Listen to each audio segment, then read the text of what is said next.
Magandang hapon sa ating lahat. Maganda pong balita, ma-enjoy po natin ngayong weekend dahil po wala po tayo nang monitor na low pressure area o bagyo sa loob ng Philippine Area of Responsibility at itong amihan ay inaasama nating magpapatuloy makaka-apekto sa malaking bahagi ng Luzon.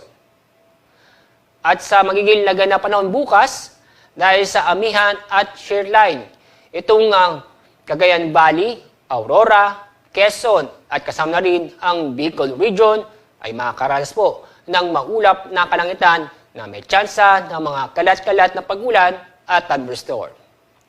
Sa lalabing bahagi ng Luzon, kabilang ang Metro Manila, bukas po, inaasahan po natin na magiging maganda at maliwalas na panahon.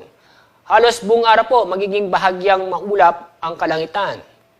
Pero may tsansa pa rin ang mahihinang pag-ulan. Sa Visayas at Mindanao, bukas po ma-enjoy po natin ang araw na yon dahil magiging maganda at maliwas sa panahon bukas. Maliban lang po sa mga biglaang buhos ng ulan dala ng thunderstorm.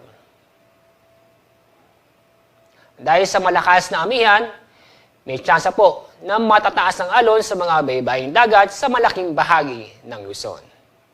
Ang mga lugar po na makakaranas ito ay sa Batanes, Cagayan, kasama ang Babuyan Islands, Ilocos Norte, Ilocos Sur, Isabela, Aurora, northern coast ng Quezon, kasama ang northern at eastern coast ng Polillo Island, Camarines Norte, northern coast ng Camarines Sur, northern at eastern coast ng Catanduanes.